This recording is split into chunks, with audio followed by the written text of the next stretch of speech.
Friends, ఇప్పుడు నేను ఎంతో టాలెంట్ ఉన్న ప్రపంచ దేశాలన్నీ కలిసి తొక్కేస్తూ ముందుకు రానియకుండా ఆపేస్తున్న ఒక వ్యక్తిని చూపించబోతున్నాను. అదే మన బొగ్గల కిమ్ము. మరి ఆ ఎంతో టాలెంట్ ఏంటో అంటే వీళ్ళ వంశంలో తరతరాలుగా గ్రేట్ చెఫ్లు ఉన్నారంట. ఎగ్జాంపుల్ కి చెప్పాలంటే మన బొగ్గలోడి బాబు కిమ్ జాంగ్ ఉన్ వాళ్ళ ఫాదర్ కిమ్ జాన్ ఇల్ వీట్ ర్యాప్ అని చెప్పి బరిటో అని పిలుస్తారు. ఒక డిష్ ఉంది, అదొక ఐటమ్. అమెరికా, మెక్సికో, కెనడా అటు సైడ్ దేశాల్లో బాగా ఫేమస్. అయితే కిమ్ గాడు ఏం చెప్తున్నాడంటే మొన్నే కొన్నేళ్ల క్రితమే చెప్పాడు, ఈ ఫేమస్ డిష్ ని వీళ్ళ బాబు కనిపెట్టాడంట. అదే కిమ్ జామ్ జుమ్జింగ్ అని చెప్పానుగా, ఆడు కనిపెట్టాడంట. అయితే వాడు ఎప్పుడో చచ్చిపోయాడు కదా, ఆవిడ చచ్చిపోయిన దినం పెద్ద దినం లాగా ప్రతి ఏడాది చేసుకుంటాడంట. ఆ దినాలప్పుడు టీవీల్లో అన్నిట్లో వేసి చూపిస్తూ ఉంటాడు వరల్డ్ మొత్తానికి. చూడండి మా జనాలంతా ఈ బొగ్గలోడు బాబు కనిపెట్టిన ఆ ఐటమ్ ని ఎంత ఎంజాయ్ చేస్తూ తింటున్నారు. మా దేశంలో జనాలు డైలీ పొద్దున పూట ఇదే తింటారు అని చెప్పి వేసి చూపిస్తా ఉంటాడు. అయితే ఇప్పుడు వాళ్ళ దేశంలో మామూలుగా ఫుడ్డే దొరకట్లేదు. జనాలు అసలు బయటోళ్ళు కాదు, బెడ్ మొక్కలు తినడానికి కూడా ఏమీ లేవు అనే విషయం మనకు తెలుసు అన్న విషయం వాడికి తెలుసని మనకి తెలుసు.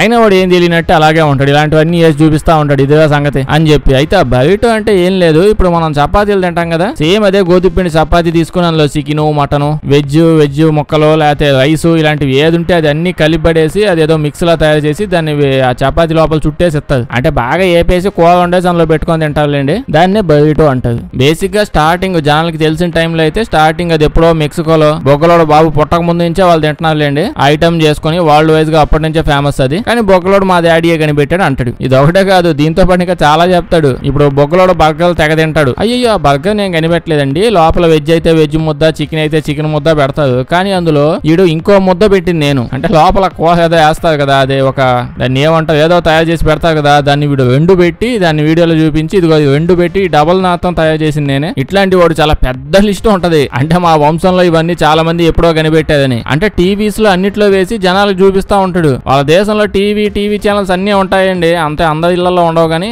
టీవీలు ఉంటాయి, అన్ని రకాల ఫెసిలిటీస్ ఉన్నాయి. కాకపోతే బొగ్గలోడు ఏం చూపిస్తే అదే చూడాలి, డిఫరెంట్ ఏమో రావు. సో మెయిన్ ప్రోగ్రామ్ ఏంటంటే అదే ఈడు బొగ్గలోడు ఫ్యామిలీ వాళ్ళకి అమేజింగ్ చెఫ్ స్కిల్స్ ఉన్నాయని. నైట్ టైం అయితే శక్తిమాన్, ఈ బొగ్గలోడు అందులో శక్తిమాన్ సూపర్ న్యాచురల్ స్కిల్స్ కూడా ఉన్నాయని, ఈడే అన్ని కనిపెట్టి ప్రపంచ దేశాలకు పంచాడని. ఏమో అయితే నిజమేనేమో, మన బొగ్గలోడే కనిపెట్టాడేమో. పర్సనల్ లైఫ్ లో కూడా దరిద్రుడు అయి ఉండొచ్చు, జనాలు నేర్పుకుంది నికృష్టుడు అయి ఉండొచ్చు. ఒరిజినల్ గా కూడా చండాలమైన సైకోగాడు, నేను ఒప్పుకుంటాను. అలాగని వాడు చెప్పు కాకూడదా ఏంది, కనిపెట్టకూడదా? కనిపెట్టాడేమో. మీరేమంటారు కామెంట్స్ లో చెప్పండి. అయితే ఫ్రెండ్స్, మీకు ఈ విషయం తెలిసే ఉండొచ్చు. అంటే ఆంధ్రప్రదేశ్ లో, కర్ణాటకలో కూడా వర్కింగ్ టైమింగ్స్ ని పెంచమని చెప్పి ప్రపోజ్ చేస్తున్నారు. కొన్ని చోట్ల పెంచేసినట్టు కూడా ఉన్నది. అంటే బేసిక్ గా రోజుకి 8 గంటలు కదా పని చేయాల్సిందే, కానీ ఇప్పుడు దాన్ని 10 గంటలకి చేంజ్ చేసేస్తున్నారంట. మోస్ట్లీ అన్నిట్లో ఎక్కువగా ప్రైవేట్ సెక్టార్ లోనే తీసుకుని రావడానికి చూస్తున్నారు, లేబర్ లాస్ చాలా చేంజ్ చేసి. అంటే దీనికోసం ఏదో జీతాలు పెంచేస్తామని కాదు, 8 అవర్స్ చేయాల్సింది 9 to 10 చేయాలని. కర్ణాటక వాళ్ళు అయితే మెయిన్ గా ఐటీ సెక్టార్స్ లో, హాస్పిటల్ సెక్టార్ లో అన్నిట్లో ఫుల్ గా దించిపడేయాలి, 10 గంటలు చేయాల్సిందే అని చెప్పి ప్రపోజ్ పెట్టి స్టార్ట్ చేద్దాం అనుకుంటున్నారు. అంటే ఎకానమీ తొందరగా ఫాస్ట్ గా డెవలప్ అయిపోవడానికి ఇది ఒక్కటే అవకాశం అని చెప్పి వాళ్ళు చెప్తున్నా. నాకు తెలియదు, నేను ఎన్నది చెప్తున్నా అంతే. ఎక్కువసేపు పని చేస్తే ఎకానమీ డెవలప్ అయిపోయింది అంటారా మీరు చెప్పండి. ఇప్పుడు ఉన్న ఏఐ ఎఫెక్ట్ ఉన్న ఉద్యోగాలు ఓడబీకేసి పెద్ద పనులన్నీ సింపుల్ గా చేసేస్తుంటే ఇప్పుడు 10-15 గంటలు చేసి ఏం చేస్తారు? ఓకే, మేబీ ఏదైనా ఇంపార్టెంట్ సెక్టార్స్ అదేమన్నా, అది కూడా ఇంకా వాళ్ళ ఇష్టం, వాళ్ళకి తెలియాలి, నాకు తెలియదు. కానీ ఐటీ ఉంది, ఐటీలో తెద్దాం అనుకుంటున్నారు. ఇప్పుడు సాఫ్ట్వేర్ వాళ్ళు 10 నుంచి 15 గంటలు బాగా పనిచేసి అదే జీతం తీసుకొని ఆ ఐటీ కంపెనీ ఓనర్స్ అందరినీ బిలియనీర్స్ చేస్తా ఉంటే ఎంప్లాయీస్ అందరూ జీవితాంతం ఆ సీట్ కట్టకపోయి కూర్చొని ఉండాలి, అంతేగా. అప్పుడు టెక్ మహీంద్రా CEO అనే కదా అనుకుంటా, అదే కామెంట్ వేసిలే. ఎంప్లాయీస్ అందరూ కాసేపు పని చేస్తారు, మళ్ళీ ఇంటికి వెళ్ళిపోయి అలా ఇంట్లోనే ఖాళీ కూర్చో ఉంటారు. ఆఫీస్ అయిపోయాక ఇంట్లో అలా కూర్చునే బదులేదు ఆఫీసులోనే కూర్చొని ఇంకాసేపు పని చేయొచ్చు కదా అని చెప్పి అన్నాడు. ఇంకా మన నారాయణమూర్తి గురించి తెలిసిందే కదా, ఓ పట్టాను అతను మాట వెండు. ఇతనైతే 70 కంటే ఎక్కువ అవర్స్ వారంలో పని చేయాల్సిందే, అప్పుడే కదా దేశం బాగుపడిద్ది అని చెప్పి ఇతను అంటున్నాడు. అది కాదు, ఈ ఐటీ సెక్టర్ ని ఇంకా జనాలందరూ కష్టపడి ఇప్పుడు డెవలప్ చేస్తే ఇండియా ఎందుకు డెవలప్ అయింది? ఎంప్లాయీస్ అందరూ పిచ్చోళ్ళు అయిపోయి రోడ్ల మీద పడి తేవడం తప్ప. ఇప్పటికే చాలా మంది తిరుగుతున్నారు కూడా అట్నే. ఎక్స్ట్రా ఎంప్లాయీస్ ని పెట్టుకోవచ్చు కదా. అన్ని దేశాలు టెక్నాలజికల్ గా తెలివితేటలతో ముందుకు పోవాలని ట్రై చేస్తుంటే ఇక్కడేమో టెక్నాలజీ కాదు, కాయా కష్టం చేసి కాయలు పగిలిపోయేలా పని చేయండి అని చెప్పి అంటున్నారు.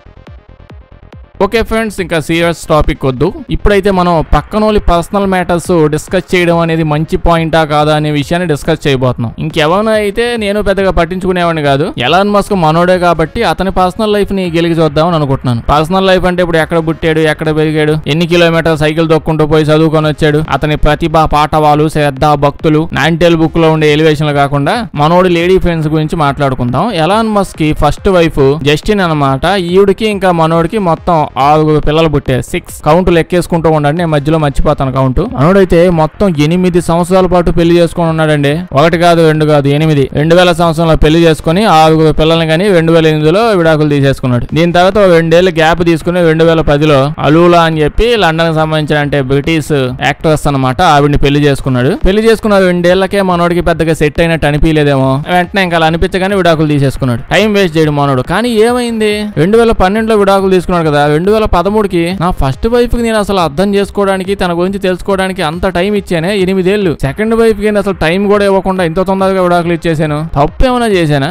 లేదు నాతో తప్పు జరిగిపోయింది అని పశ్చాత్తాపడి ఇంకో ఛాన్స్ ఇద్దామని చెప్పి 2013లో మళ్ళీ ఆవిడనే మళ్ళీ చేసుకున్నాడు పెళ్లి. అదే ఆ సెకండ్ వైఫ్ కి పెళ్లి చేసుకుని విడాకులు ఇచ్చి మళ్ళీ పెళ్లి చేసుకున్నాడు. 2016 వచ్చేటప్పటికి అబ్బబ్బో చాలా టైం స్పెండ్ చేశాను, ఒకరి గురించి ఒకరికి ఎంత తెలిసిపోయాక ఇంకా కలిసి ఉండడం మన వల్ల కాదని 2016లో మళ్ళీ విడాకులు ఇచ్చేసాడు ఆవిడకి. కాకపోతే వీళ్ళిద్దరు అయితే పిల్లలే కనలేదు. దీని తర్వాత బాగా ఆలోచించి ఇంకొక అవకాశం, అదృష్టవంతమైన అవకాశం ఏ దేశంలోని అమ్మాయికి ఇద్దామా అని బాగా ఆలోచించి కెనడాకి వెళ్ళిపోయాడు. కెనడాలో ఒక సింగర్ ఉండే ఒక ఆవిడ, గ్రైమ్స్ అని చెప్పి సింగర్, బాగా పాపులర్. ఆవిడతో పాటు డేటింగ్ చేస్తూ ఉన్నాడు. మనోడి హృదయం ఎంత మంచిదంటే ఎవ్వరికి నో చెప్పలేడు. మనోడు కూడా ఎవరిని వచ్చినా నో చెప్పడు. అయితే ఇంకో విషయం ఏంటంటే మీరు గుర్తు పెట్టుకోవాలి, ఇదంతా అఫీషియల్ లిస్టు. అఫీషియల్ గా మనోడే అనౌన్స్ చేస్తూ చేసుకున్న ఒక లిస్టు. అన్అఫీషియల్ లిస్టు అంత డీటెయిల్ గా నాకు తెలియదు. అమెరికన్స్ లో ఎవరిని గెలికినా చెప్తాడు ఆ డీటెయిల్ లిస్ట్ అంతా వాళ్ళు. అయితే అఫీషియల్ లిస్ట్ అయినా సరే ఈసారి ఏమైంది, పెళ్లిళ్ళు చేసుకుంటా ఉంటే నాకు బొక్క పడుతుంది, నేను సంపాదించేదానికంటే విడాకులకు పంచేది ఎక్కువ అయిపోతుంది అని చెప్పి ఈసారి పెళ్లి చేసుకోలేదు. పెళ్లి చేసుకోకుండా లివిన్ లోనే అలా ఉండి 3 పిల్లల్ని కనిన తర్వాత వీళ్ళకి బ్రేకప్ అయిపోయింది. పెళ్లి చేసుకోలేదు కదా, పెళ్లి అయితే విడాకులు అయి ఉండేది, పెళ్లి కాలేదు కాబట్టి జస్ట్ బ్రేకప్ అయిపోయిన తర్వాత ఈసారి మనోడు కొంచెం తెలివిగా ఆలోచిద్దాం. రకరకాల దేశాలు పోయినప్పుడల్లా అక్కడి నుంచి ఇంకెవరినో తెచ్చుకోవడం అస్సలు బాలేదు, మనకు బాగా తెలిసిన వాళ్ళతో ఉంటే జీవితం బాగుంటుందని చెప్పి చాలా వాళ్ళు బాగా ఆలోచించి ఎవరు తెలుసా నాకు అని చూస్తే మన కంపెనీలో ఉన్న సెక్రటరీ నాకు బాగా తెలుసు, ఇంత బాగా తెలిసిన అమ్మాయిని ఎక్కడ పెట్టుకుని నేను ఎక్కడెక్కడో ఎందుకు ఎతకడం అని చెప్పి ఆ ఒక అమ్మాయితో రిలేషన్షిప్ స్టార్ట్ చేశాడు. వాళ్ళ కంపెనీ న్యూరాల్ ఇంక్ అని చెప్పి మనోడు కంపెనీ, అందులో ఒక ఎంప్లాయీ ఈవిడతో లివిన్ లోకి వెళ్ళిపోయాడు. డేటింగ్ స్టార్ట్ అవగానే పెళ్లి గిల్లి ఏం లేదు, చాలా పెద్ద దెబ్బలు తగిలాయి. పెళ్లి అయితే పంపకాలు ఎక్కువ అవుతున్నాయని చెప్పి ఓన్లీ డేటింగ్ అని పిల్లల కన్నా స్టార్ట్ చేశాడు. 4 పిల్లలకి అన్నాడు. దీని తర్వాత మనోడు బ్రేకప్ చేద్దామా వద్దని ఆలోచించాడు. లాస్ట్ కి చేసేద్దాం, ఇప్పుడు ఎలాగూ మనకు అంత పెద్దనేం అవసరం లేదు, జనాలు ఎలాగూ అనేవాళ్ళు అంటూనే ఉంటది, మనం హ్యాపీగా ఉందామని చెప్పి బ్రేకప్ చేసేసాడు. దీని తర్వాత తెలిసిన వాళ్ళ కాన్సెప్ట్ వర్కౌట్ అవ్వట్లేదు కదా అని దూరంగా ఎక్కడ పోదామని చెప్పి ఆస్ట్రేలియాకి వెళ్ళిపోయాడు. ఆస్ట్రేలియాలో నటాసా అని చెప్పి ఒక మంచి యాక్టర్స్ ఉంది, ఆవిడ చాలా బాగుంటుంది. ప్రెసెంట్ ఆవిడతో డేటింగ్ లో ఉన్నాడు. ఎందుకు ఇదంతా చెప్పడం నాకు నచ్చలేదండి, అస్సలు నచ్చడం లేదు. అంటే ప్రతి వీడియోలో మనం ఎలాన్ మస్క్ గురించి మాట్లాడి ఇవాళ ఏం మాట్లాడదామని చూస్తే ఇది కనిపించింది, అందుకే చెప్పేశా. అయితే ఫ్రెండ్స్ నేను ఇప్పుడు చూపించేది ఎక్కడో చూసే ఉంటది, ఎక్కడే ఉందా ఇన్స్టా రీల్సో యూట్యూబ్ రీల్సో ఏడే చూసి ఉంటది. చైనా వాళ్ళు ఇప్పుడు ఈగలు కనిపెడుతున్నారని. ఈగలు అంటే ఒరిజినల్ గా ఈగలో దోమల సైజులో ఉన్న ఒక డ్రోన్ కనిపెట్టారండి. లిటరల్లీ దోమ సైజే అండి. సైఫై సినిమాల్లో చూసుంటాం అంతే. అమెరికా వాళ్ళందరూ ఇలాంటి కాన్సెప్ట్ లో సినిమాలు తీస్తా ఉంటే చైనా వాళ్ళేమో ఒరిజినల్ గా తీసి పడేస్తున్నారు ప్రతిదీ. అయితే వీళ్ళు దీన్ని ఇంకెందుకు లేండి, అలా మిలిటరీ దానికోసమే తయారు చేసుకున్నారు, సీక్రెట్ స్పై ఆపరేషన్స్ చేసుకోవడానికి, కంప్లీట్ మిలిటరీ యూజ్. ఇప్పుడు ఇంకేమైనా డ్రోన్స్ ఉన్నాయనుకోండి, అవి ఈ దేశంలో నుంచి ఇంకో దేశంలోకి వస్తూ ఉన్నప్పుడు అవి వస్తున్నాయని తెలిసిపోతుంది, మన రేడార్ సిస్టమ్ ఈజీగా డిటెక్ట్ చేసేస్తాయి. వచ్చి రాగానే వాటిని తుక్కు కింద పేల్ చేయొచ్చు. కానీ దీని అసలు ఏం చేయలేదు, ఆ రేడార్ సిస్టమ్ లో నిజంగా కనిపెట్టలేదు, చాలా కష్టం. నైట్ టైం డాబా మీదకి వెళ్ళి టార్చ్ లైట్ పట్టుకొని ఒక దోమ నీచుతున్నట్టు ఉంటది, మళ్ళా దోమ డాబా మీద ఉందో లేదో కూడా తెలియదు. అయితే ఇది ఏదో వర్క్ అటు తేవడం కాదు, డ్రోన్స్ చేసే ప్రతి ప్రాసెస్ ప్రతి పని చేసిద్ది, వీడియో రికార్డ్ చేసిద్ది, ఆడియో రికార్డ్ చేసిద్ది, కాబట్టి అప్పటికప్పుడు ట్రాన్స్ఫర్ కూడా చేసేసిద్ది వాళ్ళకి. అంత చిన్నదానిలో అసలు ఇది ఎలా ఫిట్ చేశారు, అసలు మనుషులు కాదా, ఏం తినిపోతున్నారు, రోజు అలా న్యూడిల్స్ తింటే ఇలా అయిపోవచ్చా? ఒకవేళ అది మనం పక్క నుంచి పోతున్నా దాన్ని కనిపెట్టడం చాలా కష్టం. దానికి రెక్కలు ఉంటాయి, కాళ్ళు ఉంటాయి, ఈగలకు వచ్చినట్టు మూతి ముందు కొమ్ములు వస్తాయి. అయితే చాలా మంది దీంతో పెద్దగా ప్రాబ్లం ఉండదని అంటున్నారు, ఎందుకంటే అది చాలా చిన్నది కదా. అంత చిన్న దానిలో ఎంత ట్రై చేసినా ఒక చిన్న బ్యాటరీ పెట్టడం అవుతుంది. సో అది ఎక్కువసేపు పని చేయదు, కాసేపు కొన్ని నిమిషాలు అంతే. కొన్ని నిమిషాల కోసం మోస్ట్లీ దాన్ని అప్పటికప్పుడు ఏమైనా యుద్ధాలు జరుగుతుంటే ఆ లోపల ఏం జరుగుతుందో చూడడానికి, బాగా దగ్గరికి వెళ్ళాక స్పై చేయడానికి, వాళ్ళ మాటలు వినడానికి, బేసిక్ గా దీన్ని లతుకు పనులు చేయడానికి తయారు చేసేది వీళ్ళు. అందుకే ఇలాంటి లతుకు పనులు తప్ప ఇంకా దేనికి పనికిరాదు అని అంటున్నారు. కానీ ఇప్పుడే స్టార్ట్ చేసింది, స్టార్టింగ్ ఇలాగే ఉంటది. ఉండే కొద్దీ యాదవులు దీనిలోనే బాంబులు పెట్టి వేరే దేశాల మీదకి వదిలితే అసలు అది ఏ దేశం నుంచి వచ్చిందో కనిపెట్టలేదు, ఎవరిదో కూడా చెప్పలేదు. మనిషి పుట్టుకు పుట్టలేదు అసలు. వీళ్ళు రాసి పెట్టుకోండి, భూమి ఒక రోజు ఎలాగో నాశనం చేసేస్తాం మనం, కన్ఫర్మే. కానీ ఆ నాశనం వీళ్ళ చేతుల్లోనే అవుతుంది అనే విషయం కూడా కన్ఫర్మ్. ఖచ్చితంగా మనందరం సంకనాగిస్తుంది చైనా వాళ్ళు ఏదో ఒక రోజు. ఫ్రెండ్స్ అది 1970. ఈ టైంలో జనాలు చాలా లతుకు పనులు తెగ చేసేవాళ్ళు. అంటే దేని మీద పెద్దగా అవగాహన లేకపోవడం, ఎక్కువగా గవర్నమెంట్ లాస్ అవి లేకపోవడం వల్ల ఏది పడితే అది చేసేవాళ్ళు. ఒరిజినల్గా ఒక్క కాన్సెప్ట్ మీద పెద్ద వీడియో చేయొచ్చు. ఎగ్జాంపుల్ కి 1970లో అమెరికాలో ఓరగానో అని చెప్పి ఒక స్టేట్ ఉందిలేండి. ఆ స్టేట్ అంటే వాళ్ళ కోస్టల్ ఏరియాలో ఒక పెద్ద వేల్ అంటే తిమింగలం వచ్చి పడింది. దాదాపు 8,000 కేజీల వెయిట్ ఉన్న ఒక పెద్ద తిమింగలం చచ్చిపోయింది అక్కడ వచ్చి పడిపోయి. అయితే దాన్ని ఏం చేయాలో ఎవరికి తెలియట్లా. అంటే అసలు ఇప్పుడు అలా బీచ్ మీదకి వచ్చి పడిపోయింది, దాన్ని ఎత్తకపోవాల్సిన పని ఎవరిది? ఏ డిపార్ట్మెంట్ అనేది అది మా పని కాదు, మాకు సంబంధం లేదు అంటున్నది. గవర్నమెంట్ ఏమో దాంతో ఇదంతా ట్రాన్స్పోర్ట్ డిపార్ట్మెంట్ వాళ్ళ పని, వాళ్ళే కదా దేన్నైనా ట్రాన్స్పోర్ట్ చేయాల్సింది. సో మీరే ఏదో ఒకటి చేసుకోండి అని చెప్పి అన్నది. బాగా ఒక రోజు నైట్ అంతా వీళ్ళు కూర్చొని ఆలోచించి ఓకే మనకు ఒక్కటే అవకాశం ఉంది, అది చేసి పడేద్దాం అని చెప్పారు. ఏంటో అంటే సింపుల్, 4 బస్తాలెండా బాంబులన్నీ ఎత్తుకొచ్చి ఆ బాంబులన్నీ దాని చుట్టూ పడేసి పేల్చి పడేద్దాం. అందరూ ఓకే చెప్పేసారు, బెస్ట్ ఐడియా అని చెప్పి. అసలు బెస్ట్ అసలు అది ఐడియానా ఏంటది? అలా బాంబులు పెట్టాడు పేల్చేస్తే ఏమైంది? అది ఏమన్నా మాయమైపోద్దా? ఇలా అడిగితే వీళ్ళ ప్లాన్ ఏంటి, ఇప్పుడు దాని చుట్టూ అలా బాంబులు పెట్టి పేల్చాయనుకోండి, ఇప్పుడు ఆ తిమింగలం అనేది తూట్లు అయిపోయి చిన్న పీసుల్లాగా అయిపోయింది. దానివల్ల చుట్టుపక్కల మనకి చాలా పక్షులు ఉన్నాయి కదా, ఆ పక్షులన్నీ వచ్చేసి ఆ చిన్న పీసెస్ అన్ని తినేస్తాయి. దాంతో ప్రాబ్లం చాలా సింపుల్ గా సాల్వ్ అయిపోయింది అని చెప్తే ప్రతి ఒక్కరు ఓకే అని చెప్పారు. నాకు తెలిసి జనాలంతా అంత పెద్ద బాంబు పెట్టి పేలిస్తే అసలు దానికి ఏమైంది అని చూడడానికి ఓకే చెప్పినట్టున్నది. లేకపోతే ఐడియా ఏంటో, అసలు బాంబు పెట్టి పేలి చేస్తే చిన్న పీసులు అయిపోయిందంట, పక్షులు తినేస్తాయంట. ఓకే ప్రాసెస్ అయితే స్టార్ట్ చేశారు. బకెట్లు బాంబులు తీసుకెళ్ళాడు, పడేసారు. వీళ్ళు చాలా దూరంగా వెళ్ళిపోయి అక్కడ నుంచి నొక్కేది. నొక్కగానే దమ్మని పేలిపోయింది. ఇప్పుడు చూస్తే కుళ్ళిపోయిన తిమింగలం ఎక్కడ పెడితే అక్కడ పడింది. అదే కదా ప్లాన్. కాకపోతే ప్లాన్ లో అనుకున్నట్టు అవలా. తూట్లు చిన్న పీసులు అవుతాయి అనుకుంటే కాదు, పెద్ద పీసులు 100 కేజీలు వెయిట్ ఉన్న పీసులు వెళ్ళి ఎంత దూరం ఎగిరిపడ్డాయంటే చుట్టుపక్కల ఉన్న కొన్ని బళ్ళన్నీ పగిలిపోయాయి. అలాగే చుట్టూ బీచ్ ఒడ్డుల హోటల్స్ అన్ని కట్టుకుంటారు, అవి పగిలిపోయాయి. ఇల్లులు రిసార్ట్లు అన్నిటి లోపల దూరిపోయి ఎరగొట్టేసాయి వాటిని. ఇదంతా సరిపోదన్నట్టు ఇప్పుడు పెద్ద బాంబులు పెట్టారు కదా, అన్ని పెట్టినా అట్లీస్ట్ సగం వేలు కూడా అక్కడి నుంచి కదలలేదు. జస్ట్ ఒక చిన్న పార్టే పేలిపోయి కొన్ని 100 కేజీలు వెయిట్ ఉన్న మొక్కలు అలా ఇటు ఎగిరి కంపు అయింది. ఇప్పుడు అది సరిపోదన్నట్టు వీళ్ళు పెట్టిన బాంబు సౌండ్ కి చుట్టుపక్కల చాలా పక్షులు, సీగల్స్ అని చెప్పి సముద్ర పక్షులు ఉంటాయిలేండి, అవన్నీ ఆ సౌండ్ కి బెదిరిపోయి అక్కడ నుంచి ఎంత డిస్టెన్స్ వెళ్ళిపోయాయంటే కొన్ని డేస్ దాకా మళ్ళీ తిరిగి రాలేదు అక్కడికి. అలా కంపుతో అలాగే చాలా రోజులు ఉండాల్సి వచ్చింది. అట్టొంటాయి తెలివితేటలు అంటే.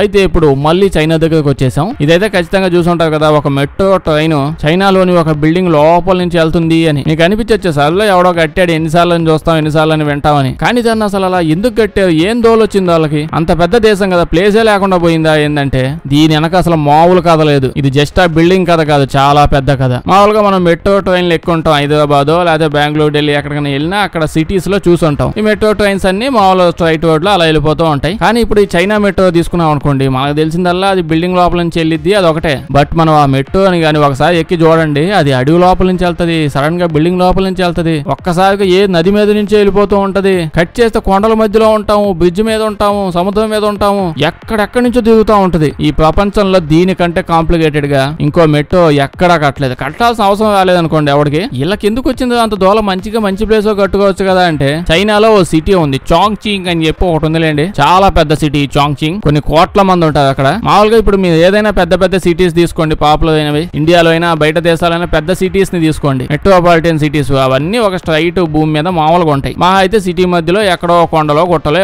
ఉంటాయి. కానీ చాంగ్సింగ్ సిటీ అలా కాదు, ఉత్త గుట్టలే అన్ని, మామూలు గుట్టలు కాదు అవి, కొండలు, మౌంటైన్స్, సడన్ గా గుట్టలు అడ్డదిడ్డంగా ఉంటది. నడుచుకొని పోతూ ఉంటే మామూలుగా రోడ్డు వచ్చేది, సడన్ గా కొండ వస్తుంది, మళ్ళీ రోడ్డు వచ్చేస్తారు, మళ్ళీ పైకి వెళ్ళిపోవాల్సి వస్తుంది. ఇక్కడే వీళ్ళు 3.5 కోట్ల మంది జనాలు ఉండే ఒక పెద్ద సిటీని కట్టిపడేసేది. కంపారిజన్ గా తీసుకుంటే ఇప్పుడు హైదరాబాద్ పెద్ద సిటీ కదా, హైదరాబాద్ లో అంటే సిటీ లోపల తీసుకుంటే ఇలా హైదరాబాద్ లాంటి మెట్రోపాలిటన్ సిటీలో ఓవరాల్ గా 1 కోటి మంది ఉంటారంట. నేను చెప్పిన ఈ సిటీలో 3.5 కోట్ల మంది ఉంటారు, అంటే అంత పెద్ద సిటీ అని చెప్తాను. అంటే ఓవరాల్ గా చైనా పెద్ద దేశం అయినా సరే అక్కడ ప్లేసులు ఎక్కువ ఇలాగే ఉంటాయి, ఎక్కువ ప్లేసులు కొండలు గుట్టలతోనే. అంటే నార్మల్ వీడియోస్ లో కూడా చూసుంటారు కదా, గ్రౌండ్ ఫ్లోర్ లో ఉన్నారు, పెద్ద బిల్డింగ్ లోనే గ్రౌండ్ ఫ్లోర్ లో అనుకుంటారు. కానీ సడన్ గా ఇటు సైడ్ వచ్చి చూస్తే వాళ్ళు ఆల్రెడీ ఒక బిల్డింగ్ మీదే ఉన్నారు, ఆ బిల్డింగ్ మీద మళ్ళీ ఇంకో పెద్ద బిల్డింగ్ ఏదో ఉందని తెలుస్తుంది. కింద ఏదో లోయ ఉంటది పక్కనే. ఇలా ఎందుకంటే వాళ్ళు కావాలని కట్టుకోవాలా, ఏదో బిల్డింగ్ కట్టి దాని మీద కట్టేయలేదు. ఆ సిచ్యువేషన్ అంటే ఆ ప్లేస్ లో అలా ఉంటాయి. అవి ప్రపంచ దేశాలకు సర్ప్రైజ్ ఇద్దామని కాదు. ఎగ్జాంపుల్ కి ఇప్పుడు అక్కడ నేల మీద నుంచున్నా అనుకోండి, అంటే నా సిటీ సిచ్యువేషన్ చెప్తున్నా. సీ లెవెల్ 150 మీటర్స్, సీ నుంచి 150 మీటర్స్ హైట్ లో జనాలు ఉంటారు, మామూలు ప్లేస్ అది, ఇల్లులు కట్టుకొని. ఆ పక్కనే వాళ్ళకి సడన్ గా సీ లెవెల్ నుంచి 400 మీటర్లో కనిపిస్తుంది హైట్ లో, అంటే ఆ ప్లేసులు. ఇప్పుడు అక్కడ ఒక ఇల్లు కడతాడు, అంటే 150 మీటర్ సీ లెవెల్ లో ఒక ఇల్లు కట్టారు, పక్కన ఇల్లు కట్టుకోవాలంటే 400 మీటర్ హైట్ లో కట్టాలి. ఇప్పుడు ఇక్కడ నుంచి నుంచి అక్కడికి నేను చెప్తున్న సిటీలో ఉన్న హైయెస్ట్ పాయింట్ డిఫరెన్స్ 250 మీటర్లు. అంటే దాదాపు ఒక 70-80 ఫ్లోర్లు ఇల్లు కట్టొచ్చు. అంత డిస్టెన్స్ లో ఉంటాయి ఇల్లులు, పక్కన ఇల్లులు అంత హైట్ లో ఉంటాయి. బేసిక్ గా మనం ఎప్పుడు ఒక కొండ ఉంటుంది, ఆ కొండ మీద అలా కింద ఇల్లు పైన ఇల్లు అలా చూస్తుంటారు. ఇక్కడ సిచ్యువేషన్ అలా కాదు, అసలు ఎక్స్ట్రీమ్ అడ్డదిడ్డంగా సిటీ మొత్తం అలాగే ఉంటది. దీన్ని అందరూ game of snakes and ladders అని చెప్పి పిలుచుకుంటా ఉంటది. అంటే ఆ రకంగా ఎత్తు పాలలో అడ్డదిడ్డంగా ఉంటదని. ఇప్పుడు లోయ ఉంటది, లోయలో అందరు ఇల్లు కట్టుకుంటారు, పక్కనే పెద్ద కొండ ఉంటుంది, కొండ మీద సడన్ గా కట్టేస్తారు. అదేదో చిన్న ఇల్లు కట్టుకున్న కొండ మీద కాదు, ఓ పేద 50 ఫ్లోర్లు ఉంటది. మళ్ళీ ఏదో ఒక వీడియో ఇలాంటిది కూడా చూసుంటారు కదా, మెట్లు మీద నుంచి కిందకి అలా దిగుతూనే ఉంటారు. మెట్రో స్టేషన్ కిందకి పోతూనే ఉంటారు స్టేషన్ కోసం. ఏదో భూలోకం నుంచి నరకం లోపలికి వెళ్ళిపోతున్నారు వీళ్ళు, లోపలికి కట్టేసే మెట్లు అన్నట్టు ఉంటది. 8D సిటీ అని పిలుచుకుంటారు వీళ్ళు. ఆలోచించండి, ఇలాంటి ప్లేసుల్లో ట్రాన్స్పోర్టేషన్ ఎంత కష్టమై ఉంటుందో. మామూలుగా స్ట్రైట్ రోడ్ లో వెళ్తుంటే తప్పిపోతాము, వీళ్ళ చూస్తే అది రోడ్డు కాదు, ప్లేస్ కాదు, అసలు భూమి మీద లేదేమో అన్నట్టు అనిపిస్తుంది. ఇక్కడ ఇంత పెద్ద సిటీ కట్టుకుని ఎట్ట దిగాలి అసలు వీళ్ళు? మొదట్లో అయితే సిటీ బిల్డ్ అవుతూ ఉన్నప్పుడు పెద్దగా ఆప్షన్స్ ఉండేవి కాదు వీళ్ళ దగ్గర. ఏదో సైకిల్ యూజ్ చేసుకోవాలి, లేదా నడుచుకుంటూ వెళ్ళాలి, బస్సులు ఉంటాయి. మీరు చాలా సార్లు విని ఉంటుంది, చైనాలో కొన్ని 100 కిలోమీటర్ల దాకా ట్రాఫిక్ ఆగిపోతాయి. ఇక్కడే చాలా సార్లు 100 కిలోమీటర్ డిస్టెన్స్ లో ఆగిపోయి ఉంటది మెయిన్ సిటీ లోపల నుంచి. ఆ ప్లేస్ అలాంటిది, స్ట్రైట్ రోడ్డు మీద అంత ట్రాఫిక్ అవుతుంటే అసలు రోడ్డే కాదు అసలు, ఇది ఏంది అసలు ఇది? అలాంటి ప్లేస్ లో ట్రాఫిక్ ఇలాగే ఉంటది. మొదట్లో ఇక్కడ మెట్రో కడదామని ప్లాన్ వేసారు కానీ మనిషి అన్నోడు ఎవడు అసలు ఆ సిటీలో మెట్రో కట్టలేడు అని చెప్పి వదిలేశారు. మా వల్ల కాదని చెప్పారు అంతా. కానీ ఉండే కొద్ది జనాలు కోట్లలో అయిపోతున్నారు. ఇంకా గాలి తట్టుకోలేక సత్యం, మెట్రో మాత్రం కట్టేసేస్తాం అని ఇక ప్లాన్ మొదలు పెట్టారు. ప్లాన్ వేసుకుంటూ ఉంటే వీళ్ళకి అసలు అర్థంగా అట్లా ఎట్ట చేయాలి, ఇంకా ఒళ్ళు మండిపోయి ఎక్కడ పడితే అక్కడ ఎలా కావాలంటే అలా మెట్రో కట్టిపడేయండి, డబ్బులన్నీ ఏడ తగలేడదాం, బ్రిడ్జ్ కావాలంటే బ్రిడ్జ్, కొంప కావాలంటే కొంప, ఏదైనా కూల్చేయండి, ఎలాగైనా కట్టేయండి, కొండ మీద కొండ కట్టని, బిల్డింగ్ మీద కొండ కట్టను కావాలంటే, ప్రపంచం లోతులో దిగిపోండి అని చెప్పి సీరియస్ గా వాళ్ళు ఎలా కట్టాయంటే ఇప్పుడు చూసుకున్నా. అంటే ఇలా మెట్రో మామూలుగా వెళ్ళదు, ఒకసారి ఎక్కి చూడండి, ఒక్కసారిగా సడన్ గా అండర్ గ్రౌండ్ లోకి వెళ్ళిపోయింది. అంటే ఇలా మెట్రో ఒకే మెట్రో అండర్ గ్రౌండ్ లోకి వెళ్ళిద్ది, అదే మెట్రో కొండ మీద నుంచి వెళ్ళిద్ది, అదే మెట్రో అడవిలో నుంచి వెళ్ళిద్ది, సడన్ గా బిల్డింగ్ మధ్యలో నుంచి వెళ్ళిపోయింది. ఆన్ రికార్డు, ప్రపంచ రికార్డు ఏంటంటే ప్రపంచంలోనే అన్నిటికంటే లోతు నుంచి వెళ్లే మెట్రో ఉంటది కదా, అంటే అండర్ గ్రౌండ్ లో నుంచి, లోతైన అండర్ గ్రౌండ్ లో నుంచి వెళ్లే మెట్రో స్టేషన్, అలాగే ప్రపంచంలో అన్నిటికంటే హైట్ నుంచి వెళ్లే మెట్రో స్టేషన్, ఎత్తు నుంచి వెళ్లేది, రెండు ఒకే ప్లేస్ లో ఉన్నాయి. అంతకంటే గొప్ప విషయం ఏంటంటే రెండు పక్క స్టేషన్లే. కరెక్ట్ గానే ఉన్నారు. ప్రపంచంలో లోతైన అండర్ గ్రౌండ్ లో నుంచి వెళ్లే మెట్రో స్టేషన్, ప్రపంచంలో అన్నిటికంటే హైట్ నుంచి, ఎత్తు నుంచి వెళ్లే మెట్రో స్టేషన్, రెండు పక్కనే మహా అయితే ఒక స్టేషన్ ఉంటది మధ్యలో, అంతే. ఇమాజిన్ చేయండి అసలు ఆ మెట్రో వాళ్ళది. కేవలం ఈ మెట్రో ఎక్కడానికి ఒక వెకేషన్ ప్లాన్ చేసుకోవచ్చు, అలాంటిది కట్టేది. మామూలుగా ఇప్పుడు బిల్డింగ్ లోపల నుంచి వెళ్ళింది కదా,